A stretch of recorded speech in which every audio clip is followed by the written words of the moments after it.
We Are Lonely is recorded across a number of Aboriginal lands, including Gumbaynggirr Nation and the Eora Nations. We would like to pay our respects to the elders and custodians of these lands.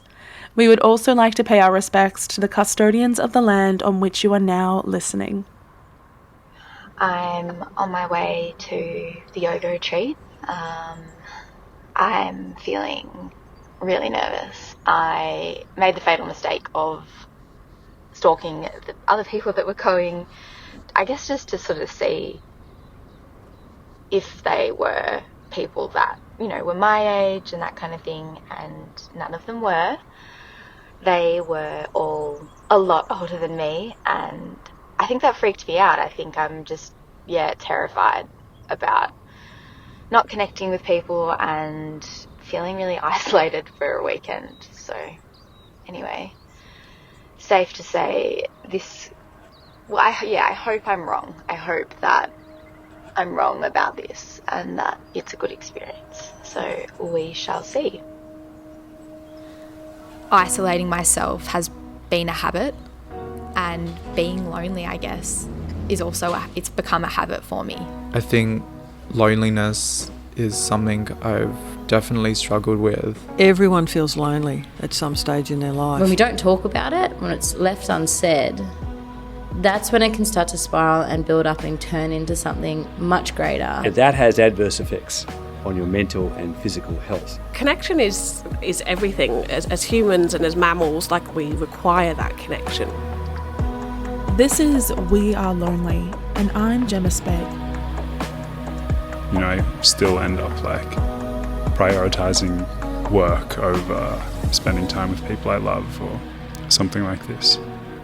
We've connected 4 people in their 20s with mentors who are helping them build strategies to connect. Personally, when I was younger, I had the sense of family and people come together and all that type of stuff. It doesn't happen these days anymore. This show is supported by Medibank.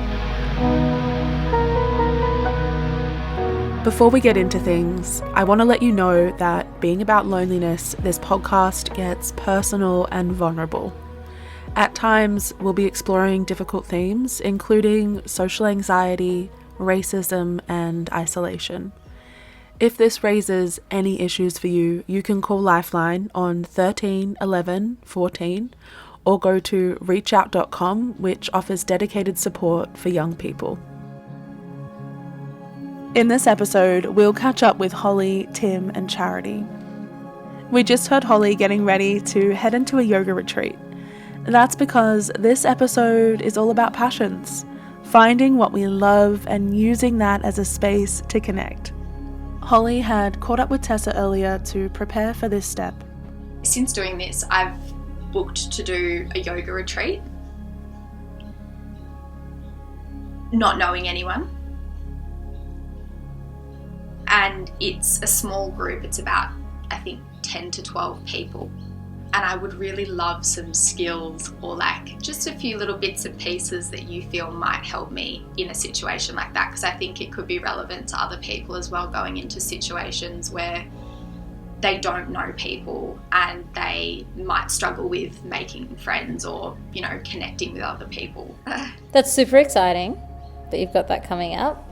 I'm very excited for you. And well done for putting yourself out there in that way, because I feel like that in some ways that can feel like the hardest step is just saying, okay, I'm going to do it. I think sometimes what we forget when we're going into things like this is that you're already going into a group of people that share something with you. You already share a love of yoga. You already share a willingness to go to something where maybe you don't know other people. And so you're also sharing this sense of, you're doing something that feels important for yourself. And so I think sometimes just knowing that you're already coming in connected in some way is quite powerful, because, they're strangers, but actually you're already sharing a lot. You're building the foundations of a friendship and a relationship that are built off more than just a situation of we went to school together, or, I have to be friends with them because I've known them for a long time. And just really practically, you know, like we've got to pursue people. So if we have enjoyed our time with someone and we'd like to, you know, see them again, then we say that. Yeah. Say, hey, this has been really fun. Yeah. I would love to hang out again. Like, can we do the whole... And you can, like, make a joke through it. You know, it can be like, well, like, it's so funny making friends as adults, isn't it? Like, but yeah, I'd love to... You can speak to that. You know, I think that's real. I think we all relate to that. But we do have to take that step. It does require that of us. Yeah. You know, these friendships and new friendships, and especially as we become adults, they don't just always fall in our laps. We actually have to work at them. But that work is what builds an even better connection with people. Yeah. Yeah. No, it's a good point. Like, yeah, being able to just not make fun of it, but just, yeah, be light around it, I think. Try not to take it too serious. Like, when I say not take it too seriously, just, yeah, in how I approach following up if there's someone that I meet that I, yeah, resonate with. And just remember that you're all there for a reason, and it wouldn't just be the yoga. Yeah. No, you're right. I hadn't sort of thought about it like that they could be there for, like, yeah, it's not just going to be yoga. No, so many of us are just craving connection. So many of us are. We all want it. Yeah, it's so true. And so you get to be that for someone, just like you get to create that for yourself. Yeah, no, that's a good point. I mean, I might need to message you like the day before being like, just reaffirm that I have this. Yeah. Absolutely do.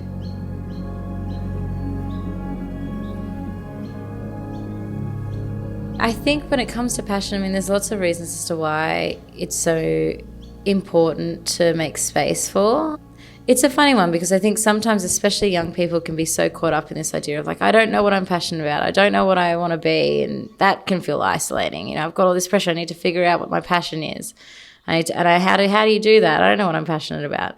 It's like that idea of feeling love for something, whether it's love for others or just love in that moment of I really enjoying this thing. Because it sparks joy.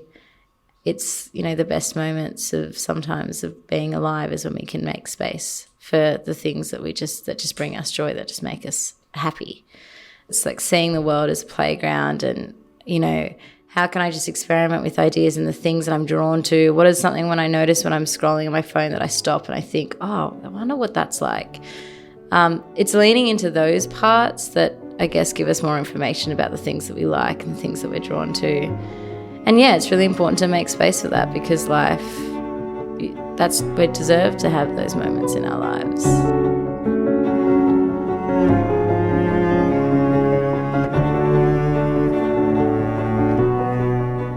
Dr. Lisa Mundy is a developmental psychologist with the Australian Institute of Family Studies.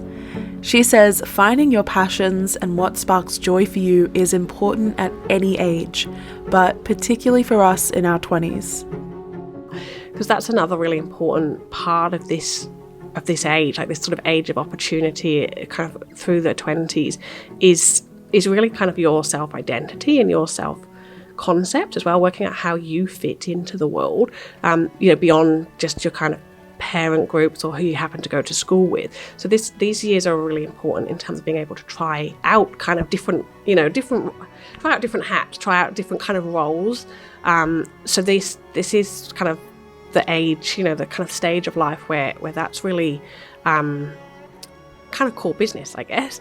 So trying out different hobbies, different activities as a way of meeting other people, connecting, but also establishing like those sort of healthy patterns that you kind of then take, through life with you as well is really important.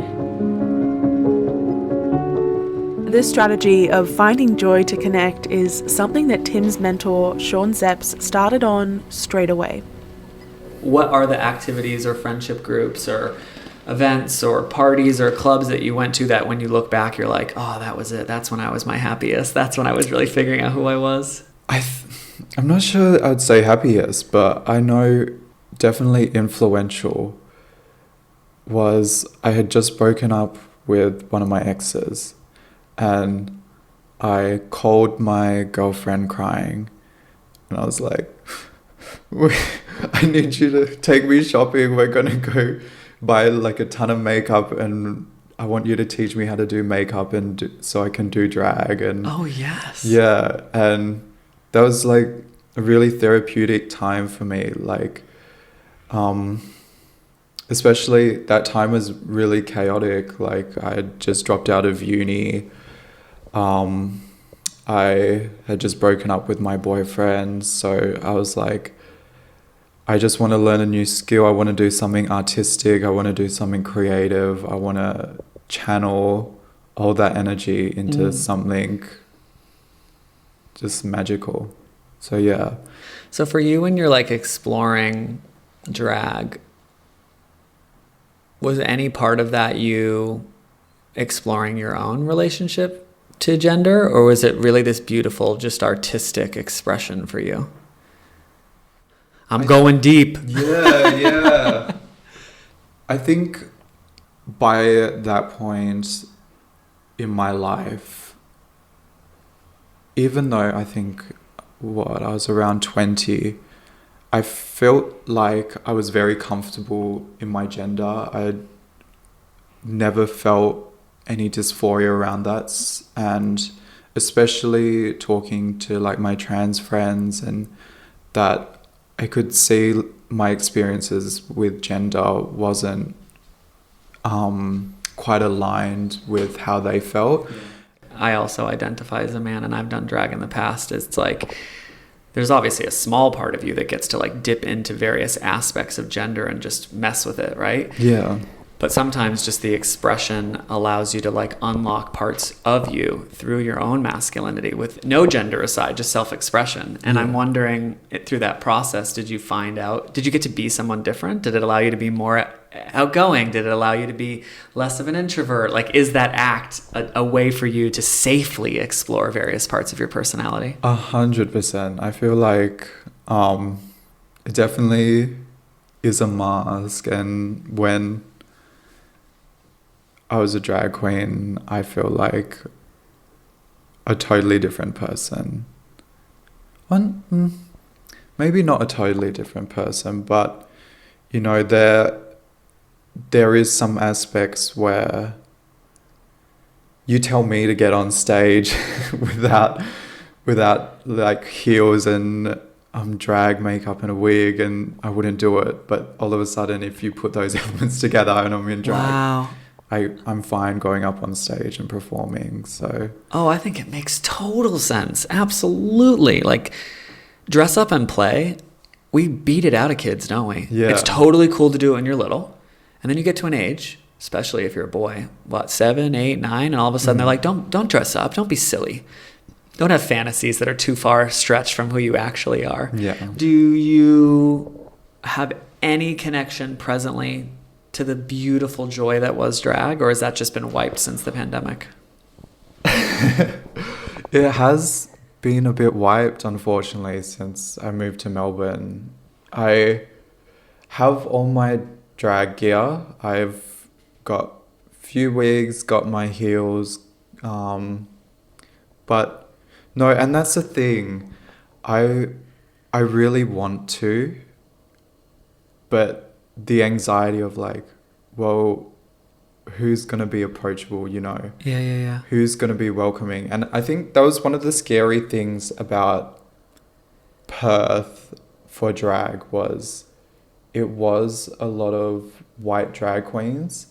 So when I was able to meet some POC drag queens in Perth, it was like amazing, you know, like I'm not the only one there here. I am. Yeah. People like me. And I felt like just this instant connection. I remember one queen and talking to her, and like as soon as she saw me, she's like, oh, you're one of us, you're POC, like, you know, we're friendly here, come be a part of it, you know, like wow. Don't be afraid and intimidated by it.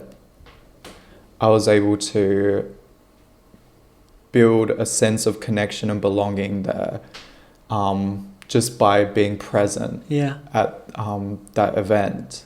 Whereas now in Melbourne, I haven't really had the opportunity to be around the drag queens and get a sense of the community and feel like I'm a part of it yet. Okay. So I really should, and I think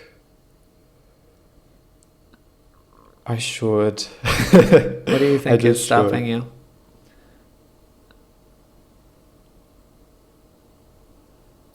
I think it just comes back to those 4 walls and like COVID. You get so used to that routine. I'm like, I'm comfortable in here. Like, do I want to go out and watch a drag show and be surrounded by a bunch of other people, or do I want to stay at home and play some video games? I totally hear you. I mean, honestly, it like speaks volumes to me, because you know in your head that once you get there and you power through the discomfort, or maybe once you've gone 6 or 7 times and you start to become a regular and people know you, that it will be good then. But that does take a lot of effort. Yeah. And it's a lot of emotional effort. It's a lot of physical effort. 100%. And it's easier to not. But, and it's a very big but, as we talk about your time here versus your time there, you did light up when we were talking about drag in a way that you haven't necessarily lit up about talking about your time in Melbourne. Yeah. Is that fair to say? Yeah, I think that's fair. And I guess the other question I have is, does your partner like drag? Is that a thing that he would go and do? Okay. If you said to him,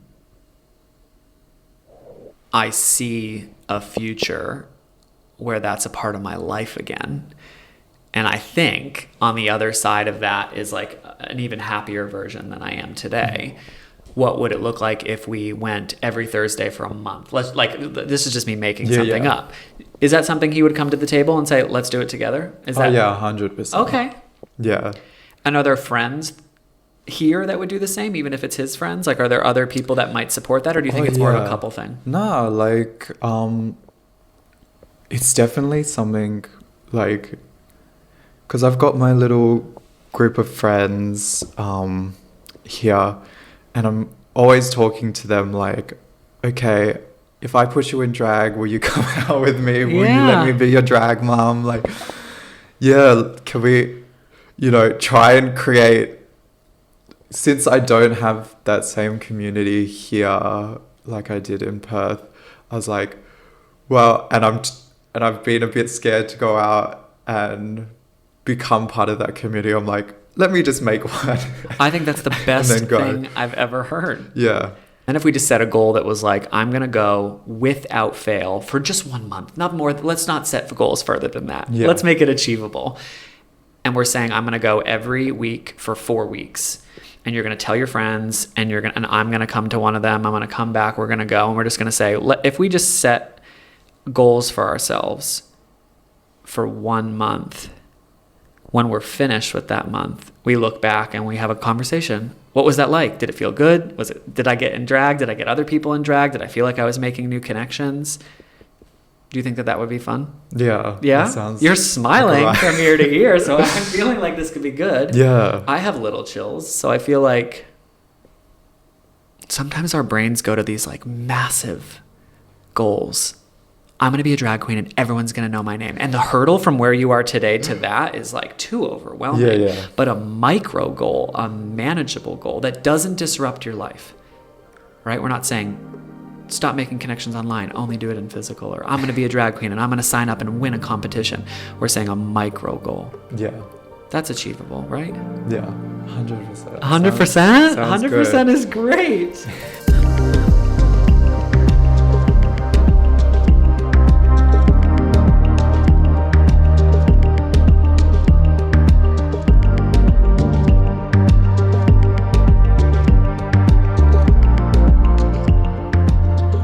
It's beautiful to hear how Sean is supporting Tim so gently here, not pushing him, but encouraging him to take small steps and to own his process. We did support our mentors and link them with a psychologist to call on if they had any questions. We want to be playful and to investigate our options. It's also important to make sure We're safe whilst facing loneliness and putting ourselves out in the world. And safety can be both physical and emotional. We may need to test ourselves, to push ourselves, and even to make ourselves a little uncomfortable, but we don't want to get too far and create a situation where we're overwhelmed.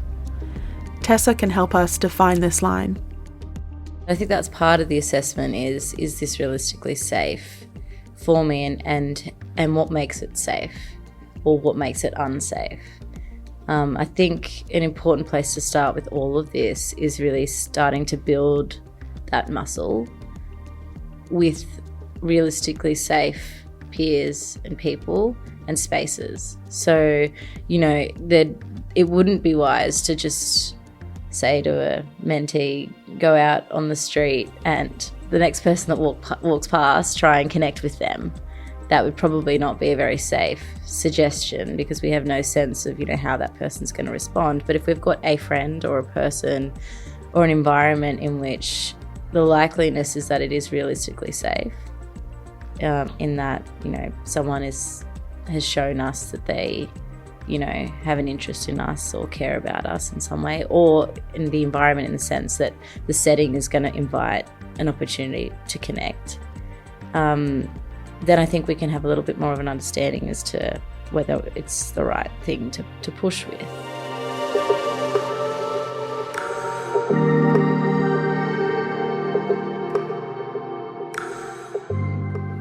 I think it's also checking in with ourselves physically when we notice that anxiety or that shyness, and speaking to it, getting a sense of why it's there and what it's feeling from its point of view, which is quite a sort of a somatic approach, which is a therapeutic approach that really focuses in on the body. But the idea is that rather than trying to say, talk yourself out of it or try to discount the feeling, to just say hello to it and basically have a conversation with it to get a sense of, what it is and why it's there. And maybe through doing that, we might hear the conversation that says to ourselves, oh, it's afraid. It's the fear part of me. It's afraid because it feels like, maybe people won't like me, or those other thoughts might come up, and then you can kind of have a conversation with that, because ultimately I think all of this is really about trusting your value and trusting your worth, and trusting that others will see that too. You may realise you need help with this process, and that's okay. If the idea of going to a yoga class or asking friends to join you at an art class or of reaching out to volunteer at a local club makes you feel physically sick, if it feels insurmountable, it might be worth reaching out for help to talk this through. You can go to your GP, who will refer you to local professionals, or you can contact Reach Out, who have a heap of resources and support available. Some simple techniques could help you take this step whilst feeling safe. Charity and her mentor Dee also got to this place with their work. Well, normally I wouldn't put myself in an uncomfortable position. I would just continue living inside my head, inside a dark room, doing absolutely nothing, trying to figure out what I want to do, even though, I really wanted to go swimming, but I never had the confidence or the courage to go into a swimming pool. And then I met with you that one time and it was like, oh, it's not that bad. And so I went into the pool and made myself uncomfortable, but now it's comfortable. I normally wouldn't jump into a lane where it was already occupied and be like, oh, I'm intruding their space. That's not right. But then the more that I sat down and the more that I watched the regulars, they just jump in and go for gold. And it's like, well, if they can, so can I. And so it did take me a little bit, but I would still sit outside and watch and pay attention to what's going on. And then I got the confidence to jump in the lane. I noticed down there you've built a real community. Everyone seems to know you in such a short period of time. Oh, yeah. I don't really yarn with very many people there, but there was a situation where there was young kids acting up in there, and it was like whites versus blacks.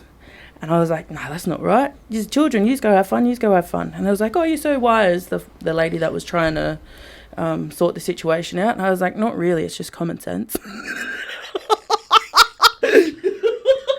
But you know what I mean? I could overhear, and I was just like, I gotta go over here real quick. Yeah. Sorted it out, but... Wow, that's amazing. And there was Well this done. little boy, he was like crying for ages, and I was like, can you see them having fun? Can you see the girls over there having fun? He was like, yeah. And I was like, how come they get to go have fun and you don't?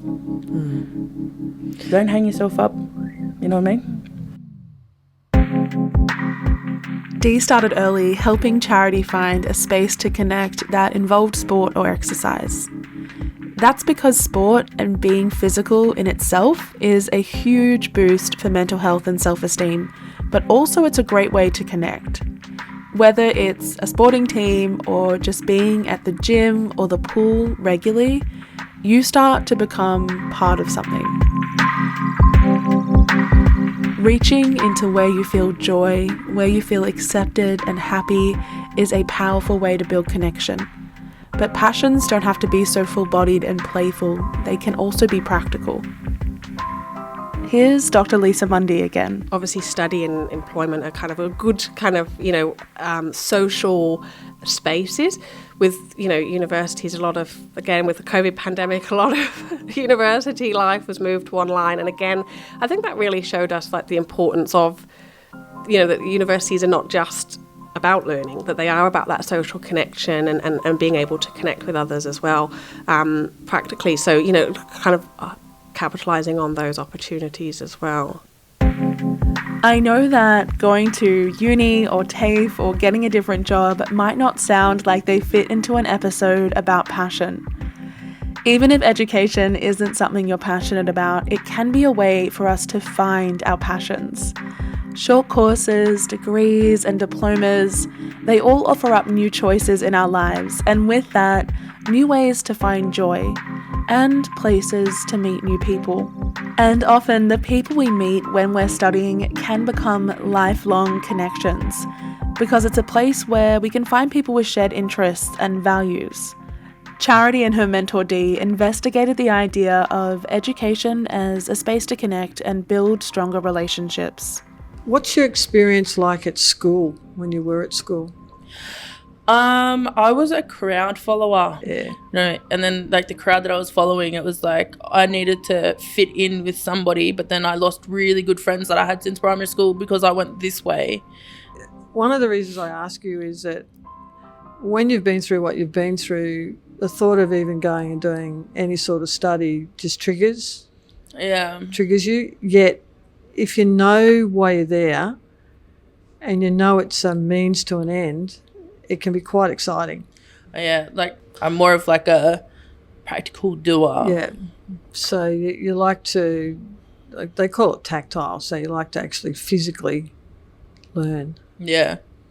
Like I didn't know I was borderline dyslexic until I had my first year at uni and I was 28. Mm. So I used to just stare and think, oh, thank God there was sport. I'd have been in all sorts of trouble. Yeah. But you find a way. You find a way to learn your way, and that's what you're not doing at the moment. You're trying to fit into a certain learning style, whereas education now is what do you need to learn? That's intriguing.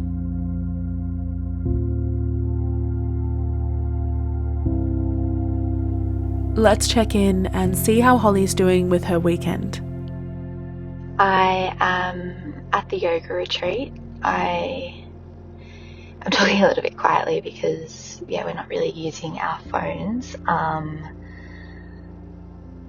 It's going well. It's really good. We actually just sort of had a group discussion tonight after dinner about making friends as adults, and obviously it's really timely for me, and everyone had was sharing experiences of the awkwardness and the uncomfortable nature of like reaching out to people and forming connections. It was really beautiful. I think it made me realize that we all feel the same, and it's not just in your 20s, it's so many stages of life where, you know, you go through different seasons and, you know, things change and you have to reach out to new people, or you want to, and it's the same feeling every single time. So yeah, that was really interesting. This builds on something we heard in the last episode. Here's Professor Ian Hickey, co-director of the University of Sydney's Brain and Mind Centre. So one of the best antidotes to this whole potentially vicious circle between a decline in social cohesion and then reinforcement of just single identities and separation of everyone into single cell units, if you like, is actually to do the opposite. What has historically done? Go join, go participate, go join your local surf club, go join your local footy club, go join a local choir, go join and participate where there are different generations, where there are people from different backgrounds. There's an experience in that. It's just a couple of weeks after their first catch-up when Tim and his mentor Sean bonded over drag, and Tim is already hitting the goals they set together. Last week, I went out with a bunch of friends and we just like had a dinner, and they made like a WhatsApp group and it's called the Gay Club. Yes, it is. Even though it's just like us guys, like the gays and the girls. Yeah. There's a few straight people. There's a few straight men. We'll allow it. We'll allow it. There's a few straight men, but they're cool straight men. They're a cool straight men, you know. Yeah, absolutely. Allies. We love them. Yeah. No, and because of like our talk, I said to them, okay, guys, this Thursdays, who wants to go to watch Baby Drag? So you did not, Tim. Yeah, yes. So tomorrow we're locked in to go watch Baby Drag. Shut up. Yeah. You followed through, babe. Woohoo. So who's going? The WhatsApp group, or at least some of them? Yeah. So I think pretty much everyone that's in the group's coming. So it'll be like their first experience with it as well. I don't think they've had like much experience with drag, and I definitely haven't had any in Melbourne, so it'll be really fun.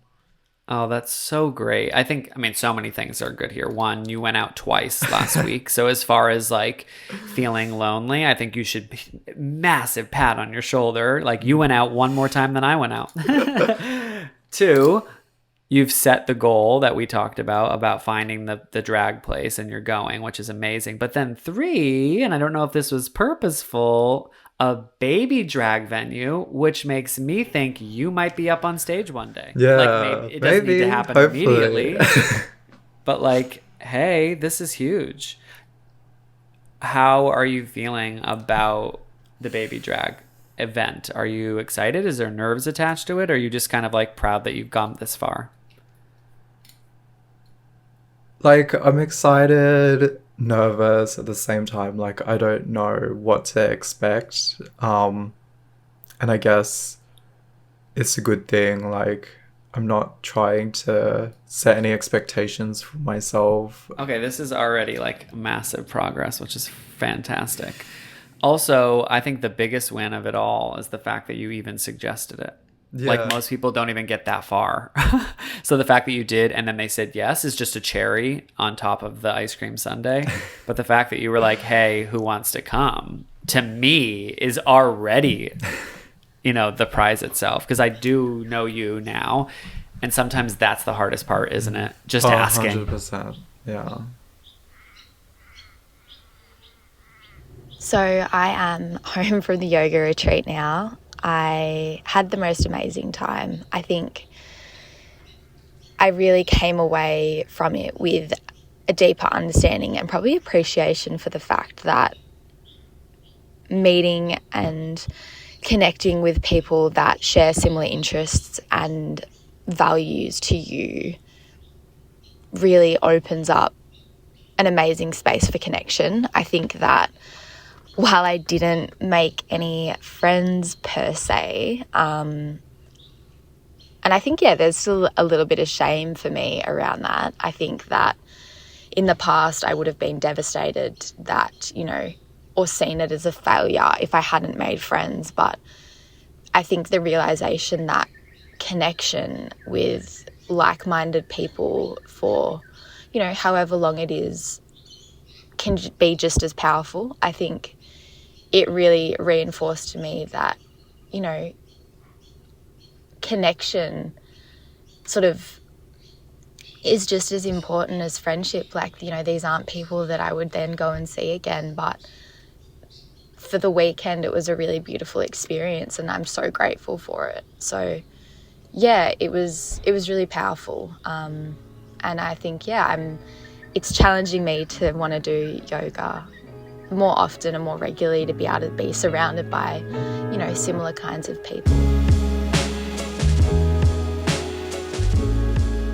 Charity and Dee have made some steps since they spoke about study and education as a way of building connection. But they're also conscious of not rushing it, of allowing the space to make the right choices based on that value work they did right at the start. You're still at that exploration phase, and you're learning how to embed those values into your decision making and into your life. So don't be too hard. It does look like a squiggly thing on the page, but it's good, but it's there. I can see it. You can see it. I can see it. And it's right it's there. Like the light at the end of the tunnel. Yeah, absolutely. I just got to stay focused. Yep, absolutely. Without the distractions. Yep. And one of the things that you were terrified of even considering was going and studying. Can you tell us a bit about what you've been doing to build your confidence to the point where now you've enrolled in a course? What did you do? I've been showing up. Yeah. Basically, just showing up, sitting in a community services Cert 4 class. It's kind of annoying a little bit because I'm not getting assessed, and it's like it's not as hard as what I remember studying to be, and so I want to jump in the deep end, but also I know walking up from the shallow end to the deep end is probably better than jumping in straight where I can't touch and then getting exhausted. Are we ready for another show? No, I wasn't. I was getting a drink, you dog. I said how's Imperial, not Janet. Alright, well, someone's gonna host here. Alright, Janet, how are we? Tim has flown to Sydney so he and Sean can have a night at a drag show together.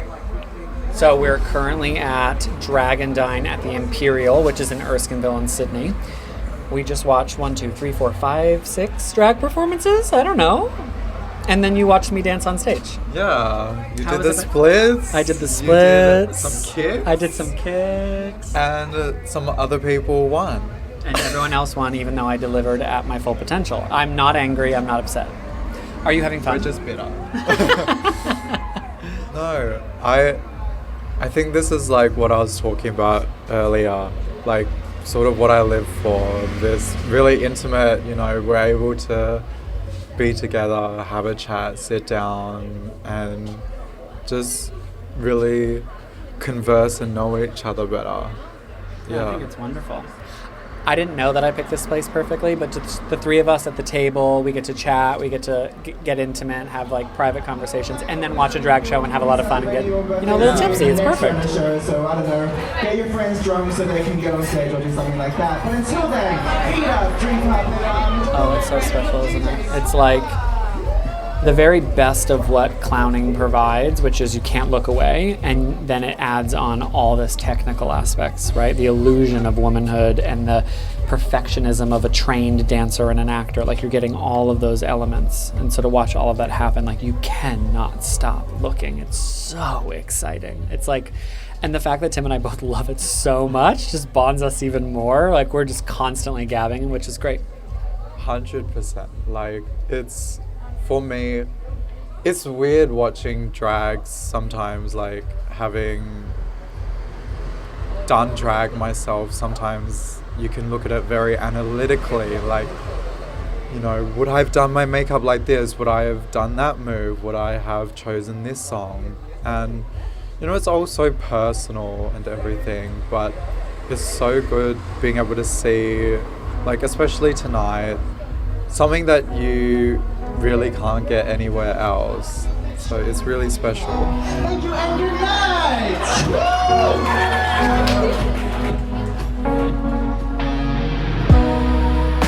In our next episode, we'll be diving into the impacts and misconceptions around technology. Is it the reason we're feeling more lonely, or is it the thing that can help us?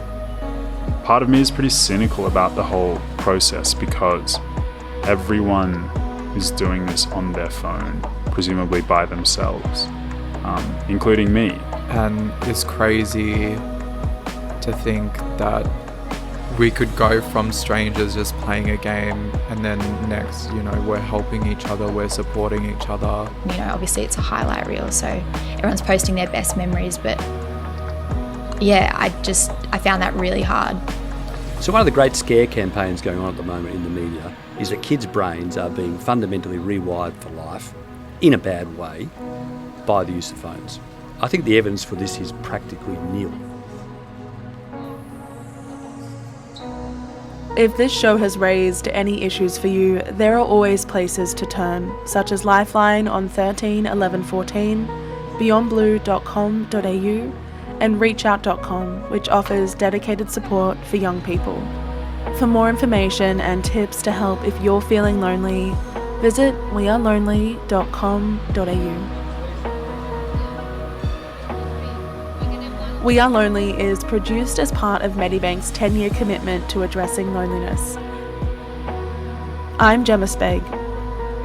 This show was produced and edited by Liz Keane and Simon Portis from Headline Productions.